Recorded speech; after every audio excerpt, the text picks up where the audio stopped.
the brother wanted me to go more into that Nimrod topic.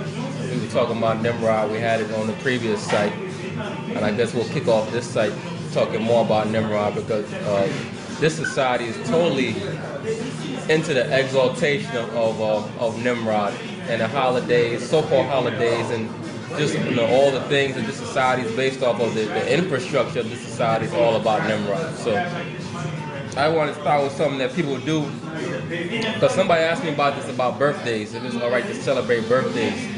Like when you read the scriptures, we numbered our years, but as far as the birthday celebration in and of itself, all that goes back into a lot of the rituals of Nimrod, like the birthday cake, the candles, the cone hat, all that goes back to Nimrod.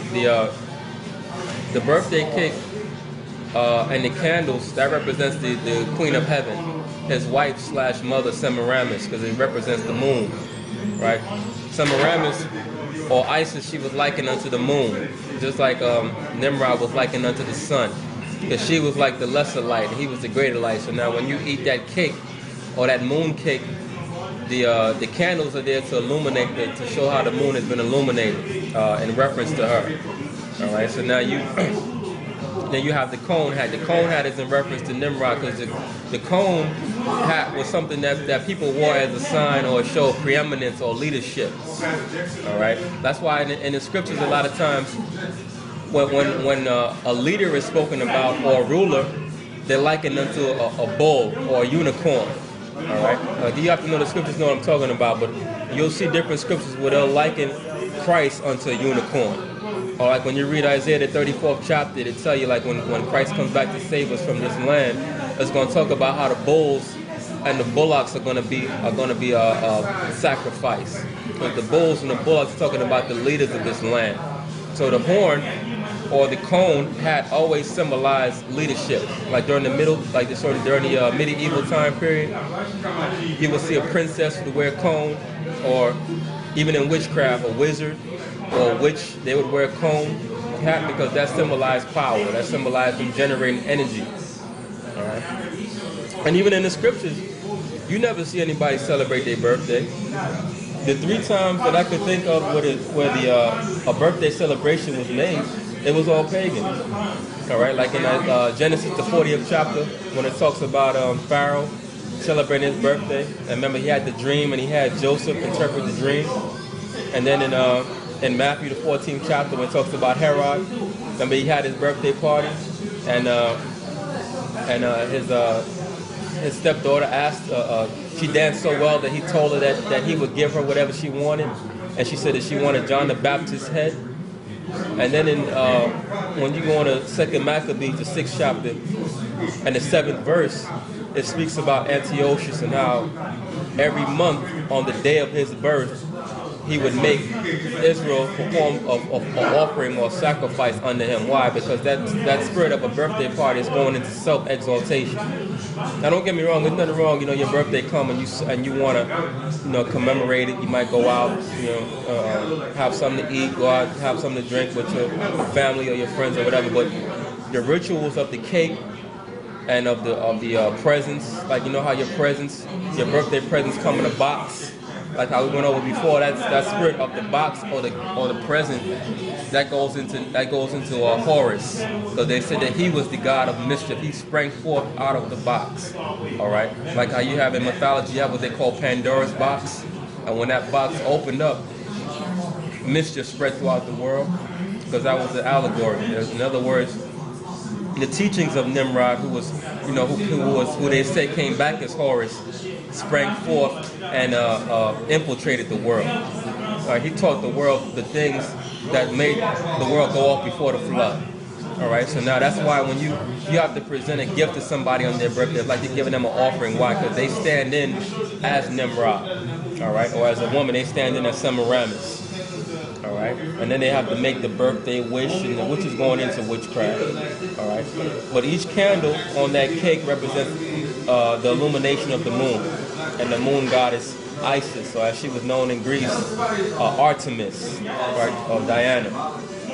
Right, so that's where you get that spirit of feminism from. But when you research Diana, or Artemis, she was known as the huntress. She would go hunting on her own. All right, that's why these women, they're taught through feminism to provide for themselves, to be so-called independent women. They don't need a man. All right. So now that's that spirit of the Queen of Heaven. So when you go into that spirit of feminism, that's dealing strictly with the exaltation of each woman in the European society being like a mini Queen of Heaven. That's why she said that I'm independent. When you look up and you research the characteristics of Diana, she was the goddess of independence. All right. She was also her symbol was the owl, or the and also the wolf, because she was the goddess of transformation. She could transform also. That's why you notice a lot of these women on these jobs, they look one way when they go into work, and then they go out on Friday, Saturday night, they're just like a damn whore. You know what I'm saying? Because they transform. Even Shakira did a video about that called She Wolf, where she channeled the goddess Diana, and then she turned into a wolf, and it showed her going through a gigantic vagina. And she came out and she was transformed, and she was all of a sudden she was at the club and she was dancing all wild. You understand? Because that spirit was going into that video was going into the spirit of transformation, which is what worshiping the pagan gods is all about. All right. But furthermore, a couple holidays are coming up.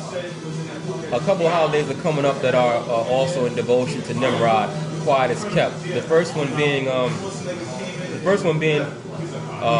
Valentine's Day, so-called Valentine's Day. Now, Saint Valentine was an Israelite man, but when you go back into the history of what's known as Valentine's Day, that goes back to a Roman holiday known as the Lupercalia.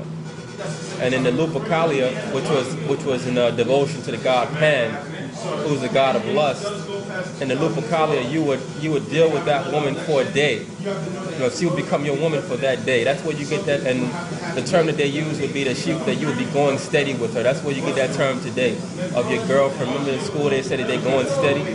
That's where they get that from the Lupercalia. That was the day of lust. All right, like that symbol of the heart, that comes from Osiris also. That was the symbol of Osiris, the heart, as he was known when he came back as the god, as the child Horus. They used that symbol of the heart, and he became known in Greece as Cupid, right? The child god Cupid. That's why you have Cupid with the heart, and that's why you have Cupid with the heart, and he would shoot you in the backside with an arrow, and you would fall in love with a woman, because the god of love, of emotional love, is Osiris. Right? A lot of Christians, so-called Christians, they get it mixed up because of 1 John chapter 4, where it tells you that God is love. All right? But the love of the Most High is the keeping of the commandments. It's not that emotional love that you get when you're dealing with the pagan mysteries. All right?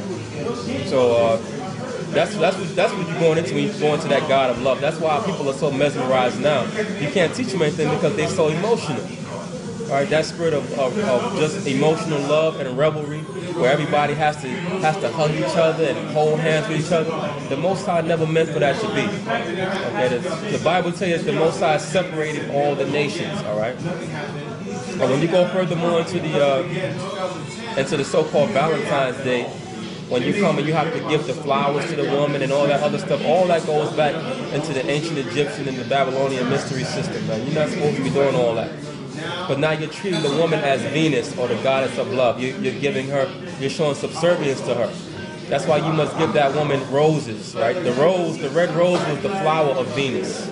All right, that was her honorary flower.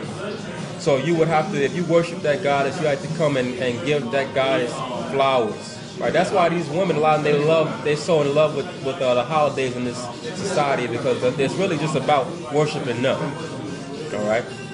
And furthermore, like for example, when you get married to a woman, as this society calls it, and you have to put a ring on her finger, that comes from Egypt. Because they said that the ring finger had an artery that they claim goes back to your heart, that led directly to your heart. And the heart to the Egyptians was likened unto the sun, because to them the sun was the heart of the universe. So that's why you have to give a ring to a woman when you so-called propose to her. Right? All that is associated with the worship of the mother goddess. All right? And then another holiday that's coming up, St. Patrick's Day, and that comes from the ancient Roman holiday known as the Bacchanalia, or as the Benjamite brothers call it the Bacchanal. Right? That's his revelry. All right, and it's known today as St. Patrick's Day. See, that's what they do. They take ancient Roman holidays and then they throw a different name on it to get you to keep it. Right, like Christmas is Saturnalia. All right, the time period between Thanksgiving and Christmas that the white man calls the holiday season was known in ancient Rome as the Brumalia. All right, all these things, or the July 4th, like we brought out already before, that was a holiday that was celebrated in ancient Egypt, known as the Day of Liberation or the Day of Independence.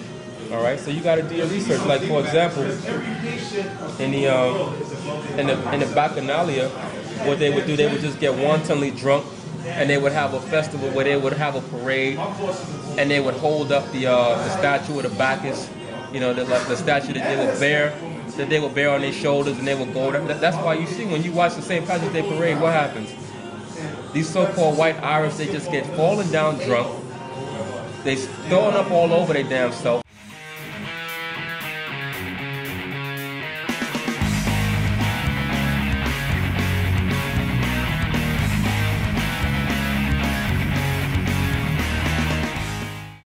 Fighting, getting arrested, and instead of the ivy plant, which is the symbol of the Bacchus, they replaced that with the so-called 4-leaf clover, the 3-leaf clover. But you celebrate the same damn thing, and it's all in honor of Nimrod. All right.